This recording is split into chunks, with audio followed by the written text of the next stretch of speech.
From the 22 News Plus studio,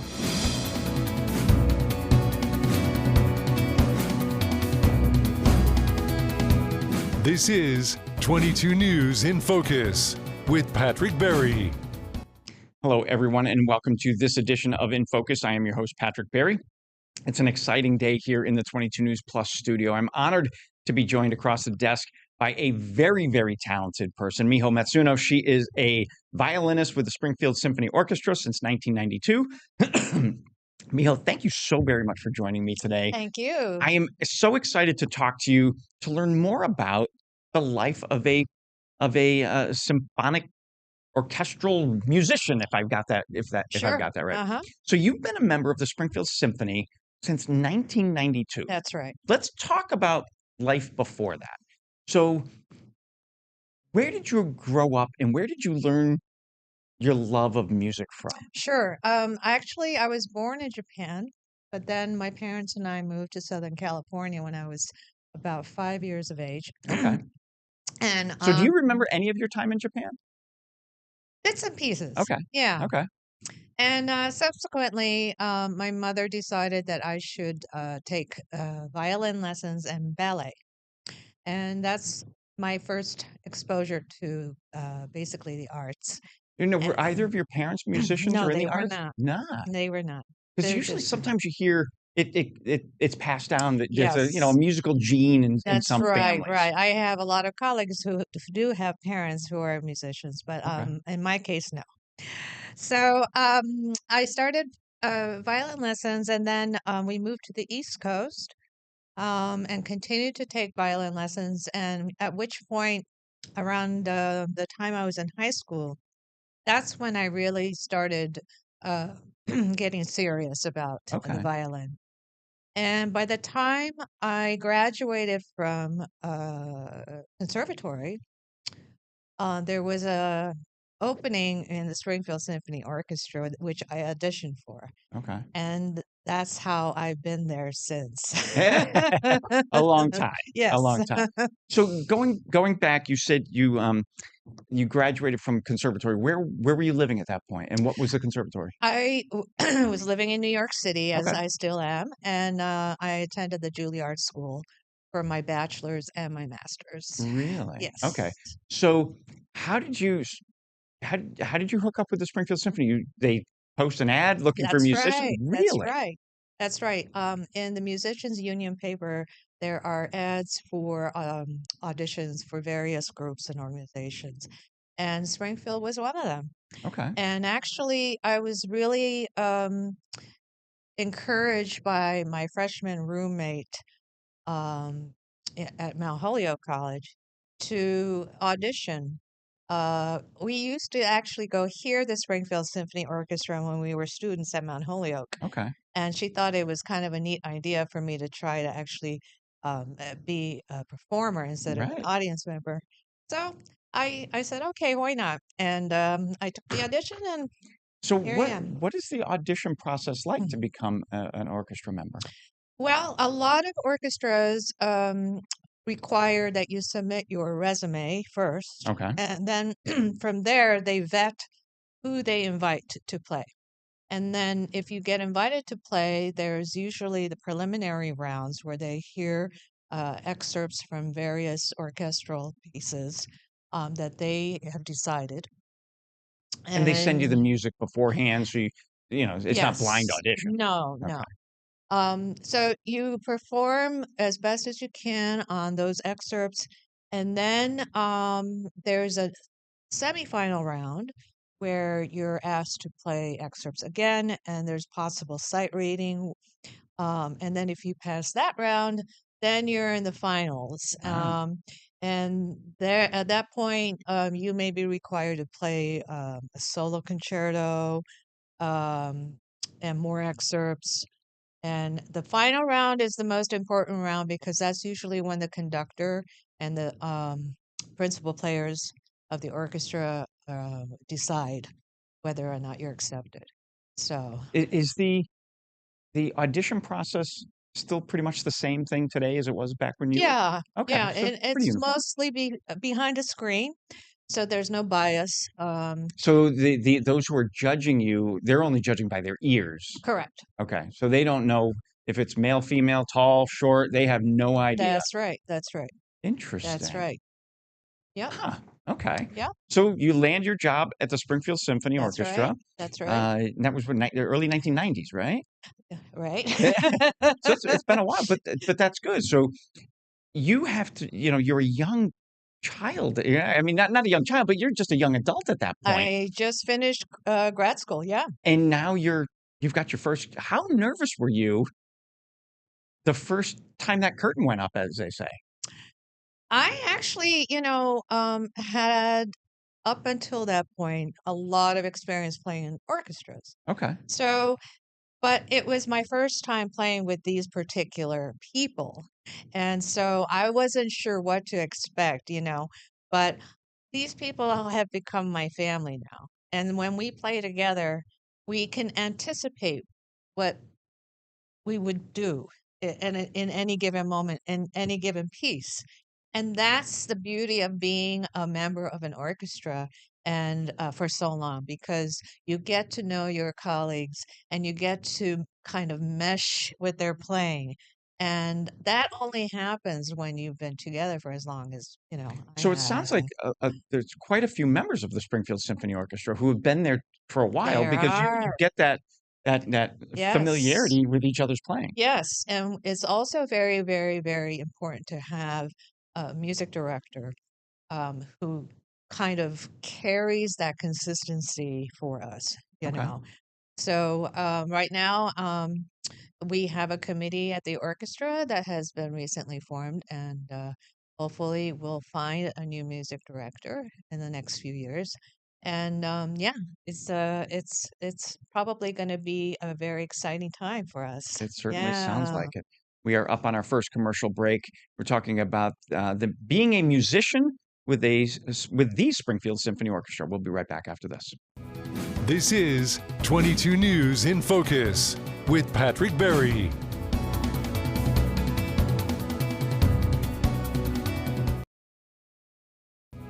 This is 22 News in Focus with Patrick Berry.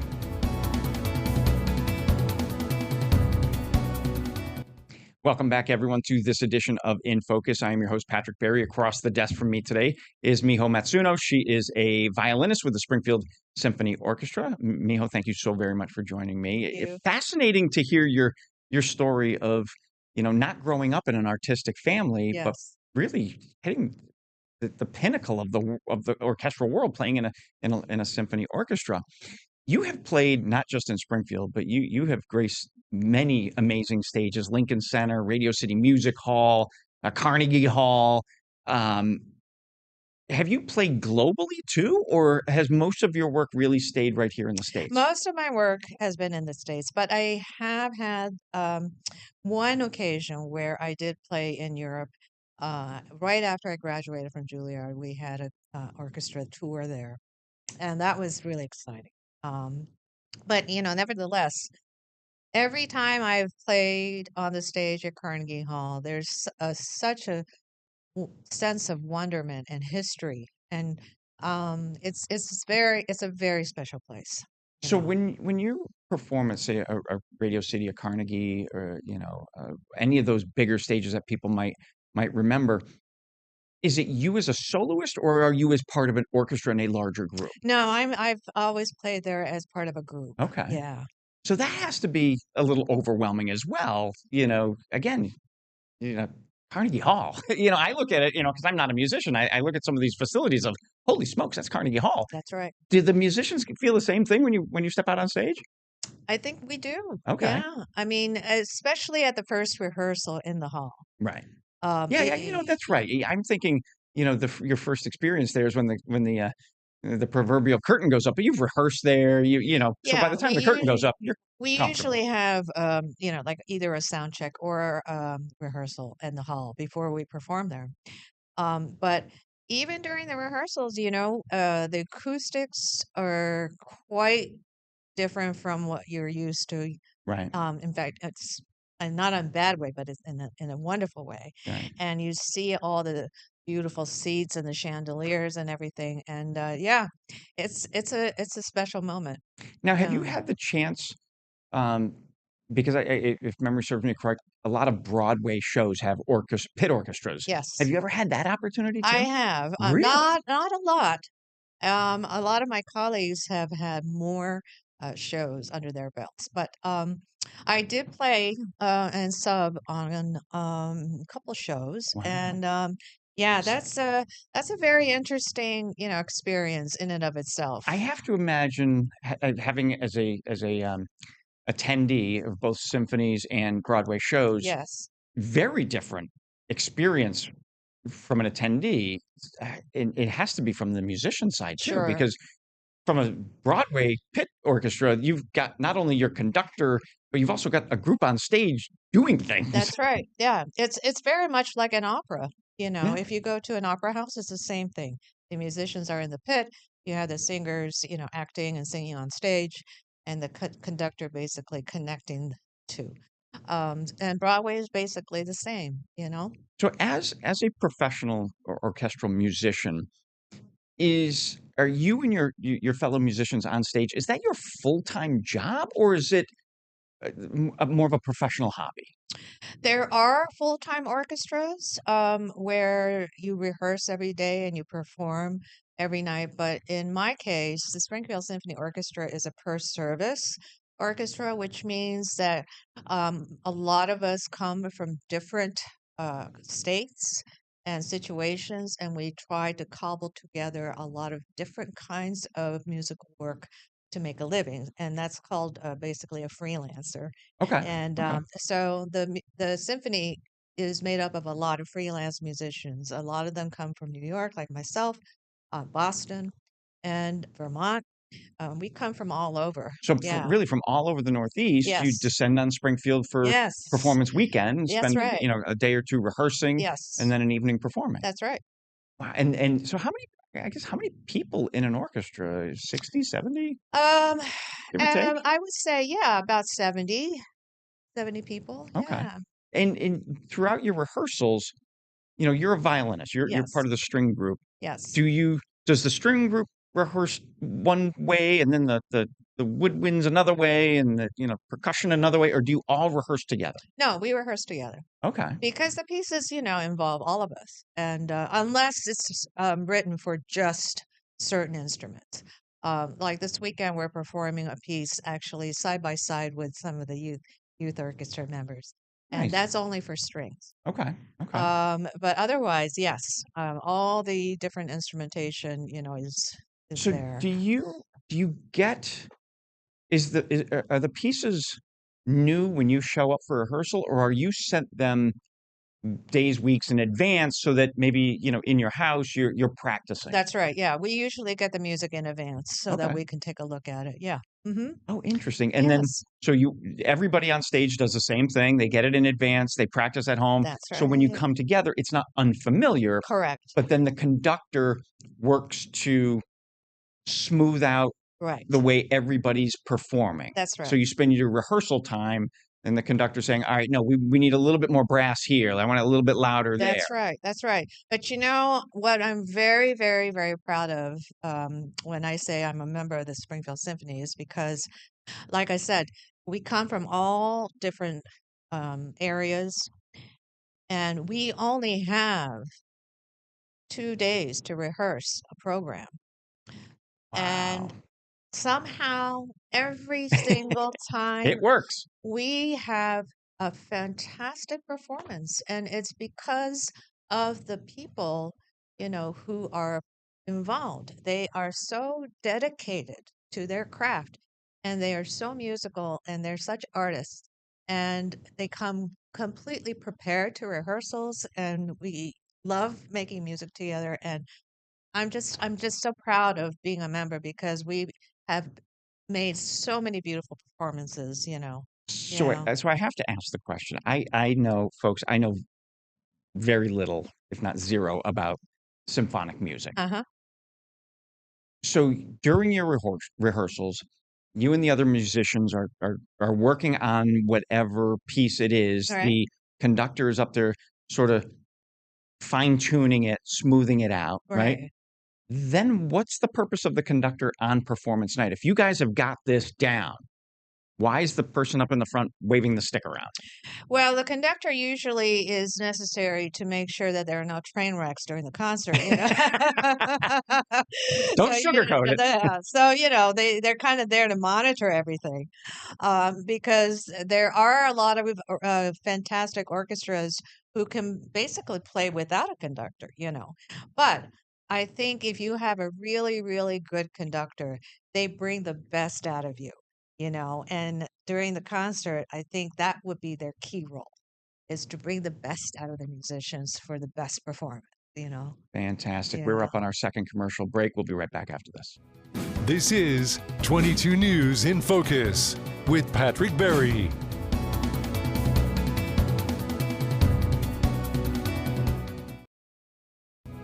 This is 22 News in Focus with Patrick Berry.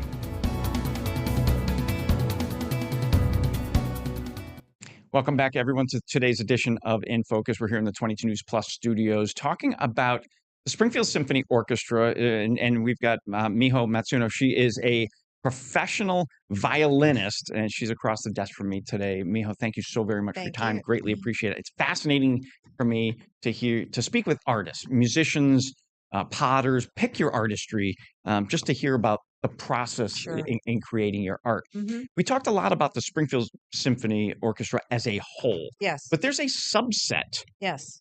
group of musicians from the Springfield That's Symphony, right. and it's like a chamber. It's called a chamber music group. So, what is chamber music, and how's that compared to the full symphony? Well, chamber music is basically it's a lot more intimate than a symphony orchestra. It allows for a very limited number of players. Okay, And the repertoire is quite different from a symphony orchestra. And so we're talking string quartets, piano trios, so and the like. groups of similar instruments get together in a chamber of performance. Yes, I mean, you can have mixed instrumentation, but yeah, we basically get together in a small group and perform repertoire that was written for that kind of combination. Yeah. Okay, Hmm. so and all the music that you play is hundreds of years old, right? I mean, I think of Yes. Beethoven, Bach, Handel, Yes. you know, Yes. uh, is there newer music? Are there new symphony music writers? Yes. Really? Oh, yeah. Yeah. Oh, Yeah. it's funny because and I don't think I'm alone thinking that this is all older music, but you say there's newer pieces being written. Absolutely. And there's newer composers, writing all the time. And it's just that it's very difficult for composers to get their works heard. And so that's Because everybody's why, playing the Beethoven and the Bach and the right. And it's hard, right. for composers. I mean, that's one of the difficulties they have. But some groups commission composers to write a symphony, for example, or a string quartet, Okay. and then that group will then premiere the that composer's work. So in in Springfield Symphony's case, we did have several concerts where we featured, for example, female composers, women composers, Latin composers, things like that. And MOSSO, we have had contemporary type pieces written for different instrumentations, but we didn't really commission a particular piece written by a particular composer. So, Okay. So because there are newer pieces written, yes, are there is there a younger generation of musicians coming up through the world, or are most of your symphonic musicians, if I'm always saying that right, um, are they aging out? Or is there another generation coming up behind you to continue to keep this music alive? yes, and no. Okay, that's okay. Yes, I mean, there are a lot of us who have been in the business for a very long time and are retiring. But then there are a lot of young people coming in to not only play orchestral music, but chamber music and other kinds of music. But it's been a strange scene, especially here in this country, where the arts have been suffering as far as getting the attention and And the appreciation support, and the support that right? it Across all needs. arts, Yes, across all arts. absolutely. So, but the younger generation, they're being very creative about how to present classical music. And how to play classical music. They're choosing non-traditional venues. They're trying out different even looks, and things Interesting. like that. Yeah, they're doing whatever they can to communicate, you know? I know here in Springfield, the Springfield Symphony Youth Orchestra, it had been Yes. two groups for many, many years, and now they're up to three, which is great because Yes, there are more kids getting involved, which means they need to expand, which is fantastic it for is. the orchestral movement in our area. Absolutely, yeah. And this weekend, we are sitting next to some of the youth orchestra members Fantastic. and an all string piece, and they're wonderful. They play so well, and they're so And they're dedicated. kids. And they're Yeah. kids, and it really is heartwarming to know that there are different generations, behind you that are there, To and carry the torch later. yeah. So I have to ask this question. So did you learn to love symphonic music uh, growing up playing the violin, or I'm trying to have how do I ask the question of do you love it, or is it a job you just play it? You know, I think that I think there was a point, uh, probably in high school, where I had my first opportunity to play in an orchestra. It was a youth orchestra. And that's when I really fell in love with music okay, because the way you can share music with other people right. and the way you can collaborate, create something so beautiful was really, I mean, I was just blown away by that. And ever since, I just loved doing what I do, you So know. growing up playing that music, Yeah. all your friends are listening to the Rolling Stones and the Who and all these other bands, U2, you name it. Um, and you're playing this, these classics. Do you s- do you does your musical is your music taste wide and varied? So do you still listen to Rolling Stones, or Oh, sure. Yeah, Billy absolutely. Idol, or I'm thinking all the rock and Yeah. roll stuff I listen to, but Yeah, yeah. I okay, still listen to rock and jazz and everything. Sure. fantastic. Absolutely. Yeah. Miho, I cannot thank you enough for joining me today. This was a wonderful conversation. Thank you, Folks, I hope you Patrick. enjoyed it as much as I did, getting a little inside peek of what it takes to live the life of a professional musician. Miho, thank you so very much. Thank you. This is 22 News in Focus with Patrick Berry.